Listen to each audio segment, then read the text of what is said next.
Lorsque Catherine Fro paraît, c'est toujours un plaisir. Bonjour, merci d'être avec nous, Bienvenue. Catherine Fro. Merci d'être si matinale. Vous êtes ce soir au théâtre, donc la journée va être longue puisque vous êtes actuellement sur scène, sur le théâtre, sur la scène du théâtre de la Michaudière, dans la pièce Lorsque l'enfant paraît, avec Michel Faux qui a également mis en scène cette pièce de théâtre.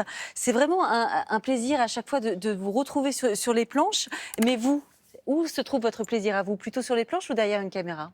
Ah, en fait, les deux, clairement. Ouais. Mais j'ai tellement commencé par le théâtre que je ne peux pas m'en passer. Et le théâtre, c'est tout ce qui est les répétitions, le travail qu'on fait préparatoire.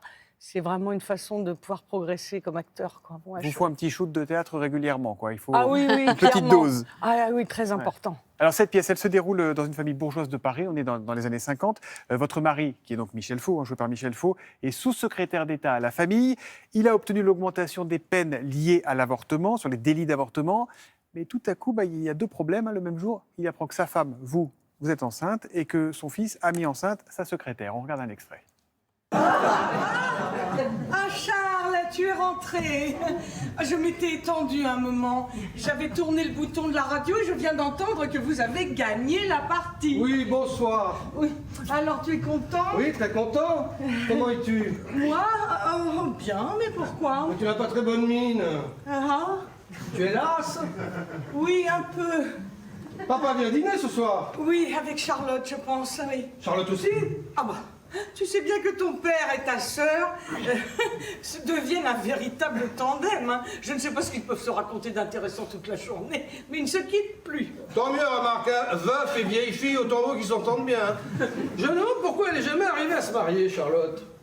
Tu le demandes? Bah oui, pourquoi pas? Ben, tu vois pas la tête qu'elle a? C'est à se demander comment vous avez fait pour être frères et sœurs. Hein. Il y a dû avoir un péché dans la famille. D'ailleurs, regarde, Georges et Annie n'ont pas tellement l'air non plus d'être du même père, tu sais. Ah bah je te remercie de tes insinuations. Bah quoi, c'est vrai?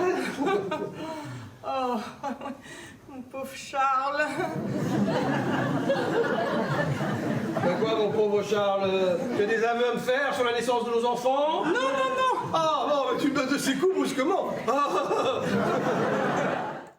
Alors on sourit, on entend la salle qui rit sur un sujet grave quand même. La pièce, elle date de 1951 et c'est un sujet qui revient tragiquement d'actualité, que ce soit aux États-Unis, que ce soit en Hongrie. On s'interroge sur l'Italie. C'est vertigineux. Qu'est-ce que vous vous dites quand vous réfléchissez à ça? J'avoue que c'est assez troublant. C'est vraiment troublant de... De toute façon, on est dans une époque où on recule. Parfois, c'est nécessaire, mais parfois, c'est terrifiant. Ça fait peur. Et la pièce, elle a cette profondeur-là. Elle provoque ce choc-là, mais sur le ton d'un humour assez ravageur. Ouais. Mais dites-moi, c'est un choix éditorial ou c'est un pur hasard? Mais c'est un peu un hasard, en fait. Vous voyez, c'est pas, on n'a pas joué cette pièce pour ça, quoique la résonance, le fait que ça nous parle directement, on se dit, le public, il va se passer quelque chose, évidemment.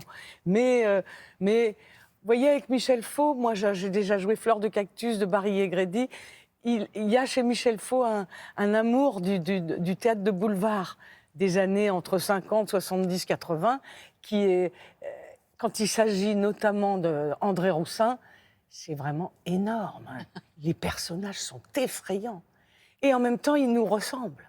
Et on voit quand même le rôle de l'humour parce que à cette époque-là, l'avortement n'est pas autorisé en France. Et l'auteur en rit, l'auteur en sourit, et l'auteur nous fait réfléchir là-dessus. Certains disent qu'il faudrait inscrire le droit à l'avortement dans la Constitution, dans le texte suprême. Vous, c'est quelque chose sur lequel vous seriez prête à vous engager? Vous faites partie de ces artistes qui disent « Oui, maintenant, allons-y, protégeons tout ça parce que la situation est grave ». Ah oui, moi, direct, hein, ça, c'est... oui. Moi, l'avortement, je veux dire, pour moi, c'est une chose qui a été gagnée, ça a été un combat pendant des années, et voilà, quoi. Pour moi, il n'est pas question de revenir là-dessus. J'ai vu qu'en Hongrie, on fait écouter le cœur des bébés avant aux dames qui vont se faire avorter. Il y a quelque chose de pervers qui est épouvantable.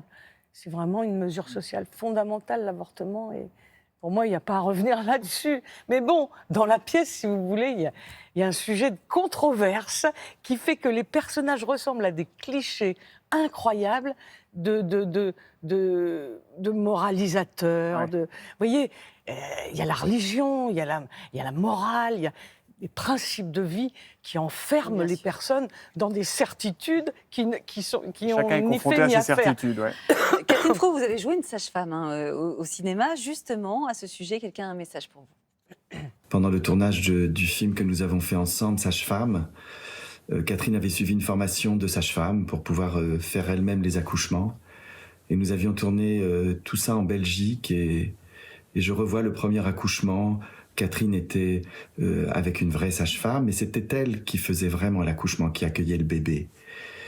Et la première image qui est arrivée, parce que nous étions dans le couloir, toute l'équipe, derrière le petit écran, là, le combo, et Catherine était avec l'ingénieur du son et le chef opérateur qui avait la caméra sur l'épaule. La première image qu'on a eue de cette femme qui accouchait, c'était une main, la main du bébé qui est sortie la première et qui tendait la main à Catherine. Ça, c'est un souvenir qui est resté profondément gravé en moi. J'espère que toi aussi, je pense que toi aussi, parce que tu es sorti de cet épisode totalement bouleversé. Très, très, très bouleversé. Je revois ta tête et j'étais même inquiet pour toi.